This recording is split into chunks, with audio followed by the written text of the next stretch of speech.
His smell is like strawberries, his smile is therapeutic, but he runs Sunnyside like a prison.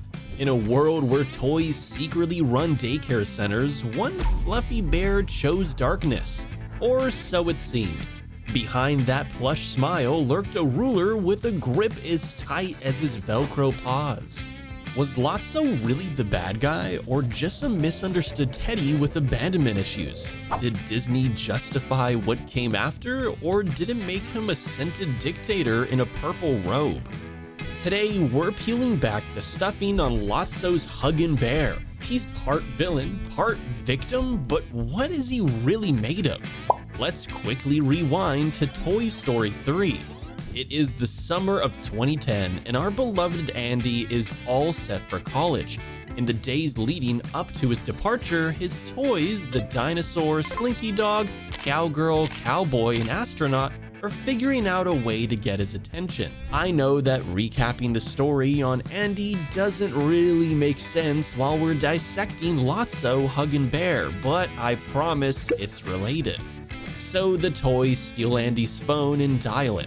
Rex clings to the cell as Andy fishes for it in his box. The toys have likely been planning this for weeks, and they've probably been waiting for this moment for years. Everyone watches with bated breath, but then Andy gets his hands on his cell and nothing. He just says hello into the phone. Hello? And even that moment is special for Woody. Then Andy leaves, disgruntled and blaming his little sister for messing with his things. Now let's pause here for a second. Pixar opened with this scene for a reason. It sets the tone for the whole film. Realistically, what else could have happened? It was highly unlikely that a 17-year-old boy would suddenly start playing with his toys. It was also improbable that he'd give them to Molly. Truth be told, that's what any of us would have done if we fished through our childhood toys like that. But this movie wasn't about a human's perspective. It wasn't even how children view the world. It was the universe of toys. And a toy's whole universe is their human. Pixar established this fact for us. Now let's take a look at what this means for Lotso. To get a sense of public opinion for this video, I scoured Reddit a bit, and the general consensus on Lotso Huggin Bear is pretty clear. He's done some pretty bad things. The verdict is out. He's evil, no debate. One Redditor even mentioned that from the very get-go. He's hugging people against their consent. But I'd like to pump the brakes on that for a second. For one, I think Pixar did a pretty good job with Lotso's twist reveal. There was subtle foreshadowing, and we always instinctively knew that something was up with this plushie bear. We just couldn't put our finger on it. Let's dial back to the introduction, the part where he's hugging toys against their consent. We see Lotso make his first appearance as the warm, comforting leader of Sunnyside Daycare. Our gang, Andy's Toys, is relieved when they hear the introduction that he gives. Even so, Woody's not quite convinced. Reason? He's just too loyal to Andy. The reason this is so incredible is because not only does it tie into the eventual twist reveal of the not-so-cuddly bear, it also plays deeply into the bit about whether Lotso is the villain or the victim. We're getting to that part, of course. Before I reveal it, it's important to recap Lotso's tyrannical regime. Let's watch how he sorts newcomers into the caterpillar room and keeps the butterfly room for his loyalists. From the outside, this part of the story appears to be quite simple. Certain toys at the daycare were not age appropriate for the caterpillar room, but because the toys were donated, not bought, it was difficult to find volunteers. So Lotso imposed a hierarchical regime where he and his friends got the better part of the deal. They got the butterfly room, where older kids knew how to care for toys. And in order to stay on top of the pyramid, he subjected the newer toys to the torture of being bit, chewed, sat on, and generally mauled to pieces by toddlers. No, I got a kink in my wing. Oh, My tail! But here's where things get interesting. Let's flip the script. We can all agree that it's not okay for new toys to be subjected to torture. However, what were the toys supposed to do? Wasn't it the humans' fault that the toddlers weren't trained on how to care for their toys? Moreover, isn't it the humans' fault that the children aren't taught how to care for their toys? This point is actually significant, and it will help explain what really went on with Lotso. I will say though that understanding what went on with Lotso didn't really justify the things that he did. Let's be fair, he did have an alternative. He could have established a voluntary system where toys went to the caterpillar room on rotation. But the real reason Lotso favored a tyrannical setup over democracy was that he needed help. He might have smelled like strawberries, but on the inside he wasn't sweet at all. No, beneath that warm mask lurked a bitter darkness, a source that began with his backstory.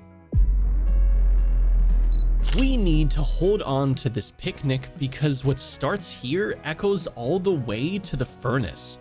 Every child has a toy that they love far more than the others.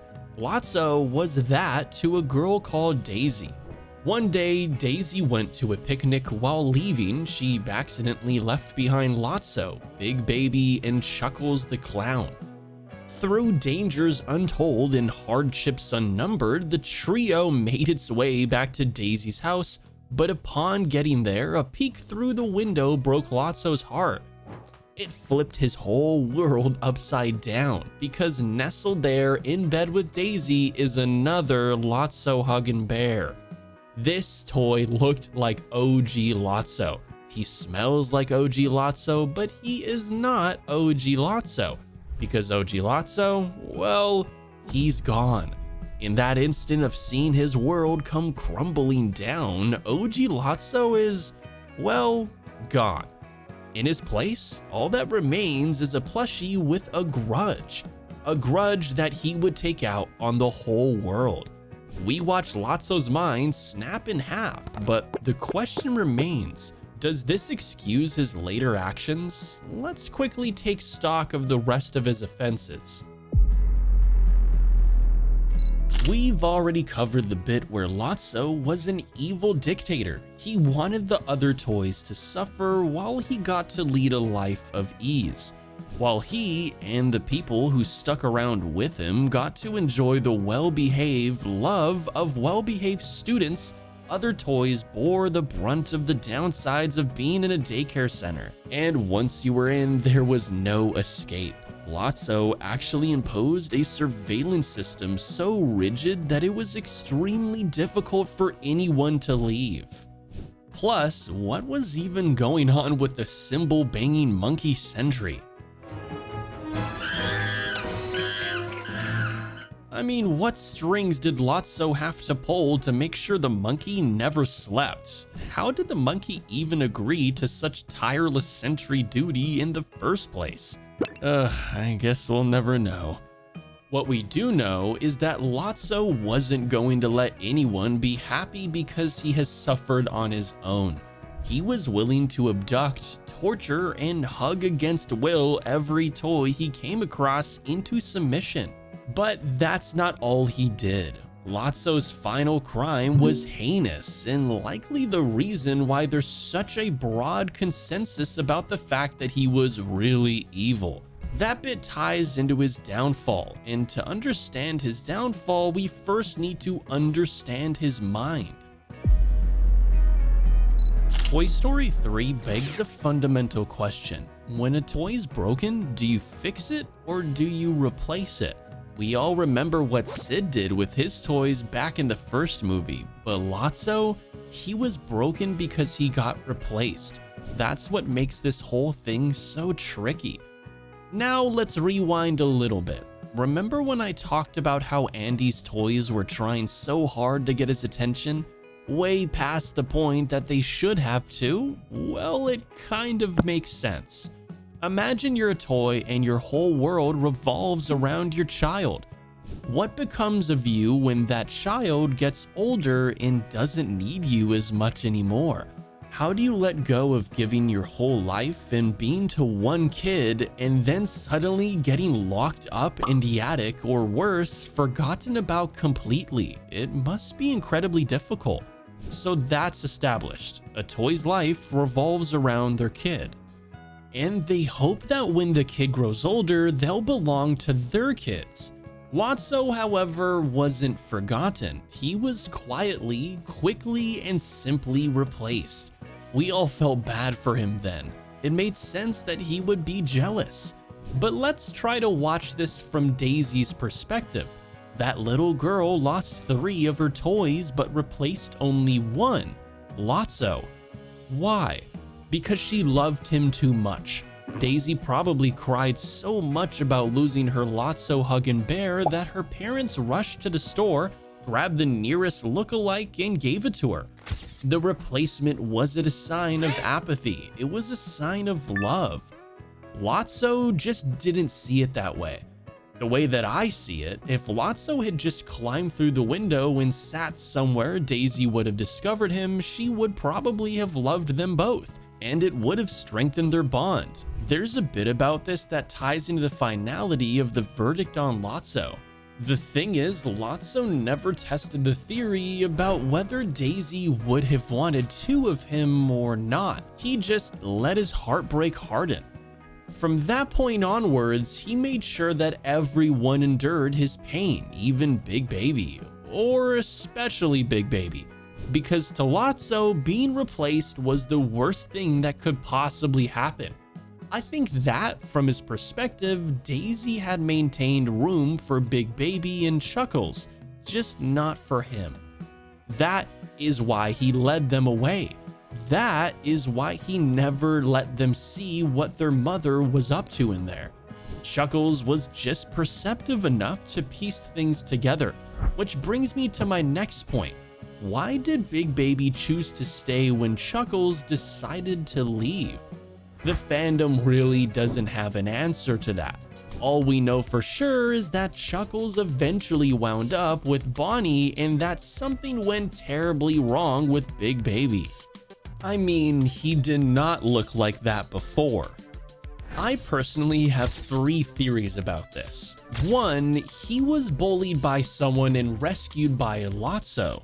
2, Lotso originally sent him to the caterpillar room where the toy got maimed, taking pity on his old friend. Lotso brought Big Baby to the butterfly room. 3, and this is the darkest, Lotso actually tortured Big Baby into submission. Which theory makes the most sense to you? Let me know in the comments below. Regardless of which theory is the truest, all 3 color the general tone of what the verdict on Lotso's innocence is. Lotso is proof that plush toys can carry some very complex, very human emotions: jealousy, pride, bitterness. He's also proof that unprocessed grief can turn anyone, even a soft teddy, into an evil dictator with a terrifyingly loyal monkey. But whether or not he was pure evil or just broken is better understood when we take a look at how much Andy loved his toys. Near the end of the film, Andy shows up to Bonnie's house carrying a box of all of his old toys. He's happy to let them go. He wants to give them to a loving new home. Not Woody though. Andy wants to keep Woody to himself. We spot that in a moment of reluctance when Bonnie tries to take the cowboy from him. We see it again when Andy catches a breath at the very end. He doesn't want to say goodbye to Woody. You see, Andy's toys have always had a very loving home. In contrast, Lotso has been through an abandonment wound. One would think that excuses him until we remember what happened to Jessie. The yodeling cowgirl was also abandoned, much more tragically than Lotso was, I might add. That didn't make her commit to a lifetime of making others miserable, so what was Lotso's problem exactly?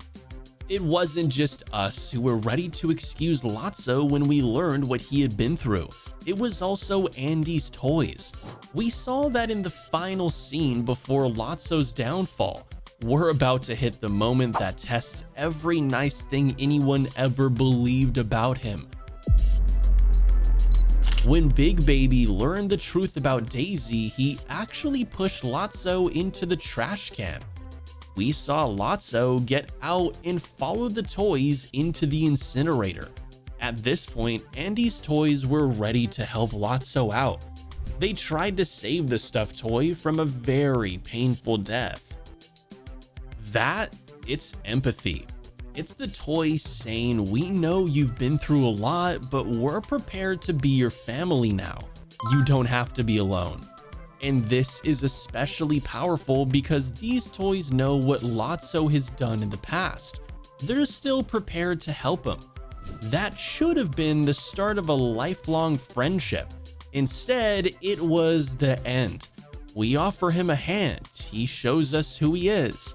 After the dust settles, a garbage man finds him and we see him strapped to a truck's grill. A pretty undignified epilogue. I don't know about y'all, but I find it unforgivable. Which leads me, finally, to the verdict. Lotso is a thoroughly broken and wholly evil being. Even when he had the opportunity to do better, he didn't. He didn't want a redemption arc. He wanted to rewrite history. That is what he'd been trying to do all these years. The tyranny, that's him saying, I don't get to experience pain again. Everyone else, however, does. Lotso is actually so self-serving and conceited that he would literally kill off a bunch of toys simply because these defied his hierarchical structure and destabilized his throne. That shows us what he really wanted all along was perhaps not love, but power. Being Daisy's favorite gave him a sense of power. It is that same power that he was trying to rebuild. He's a villain through and through. Lotso was a plush paradox stitched together by hurt and hubris who made misery a management style. That, more than anything, is why he remains one of Pixar's most hauntingly terrifying villains.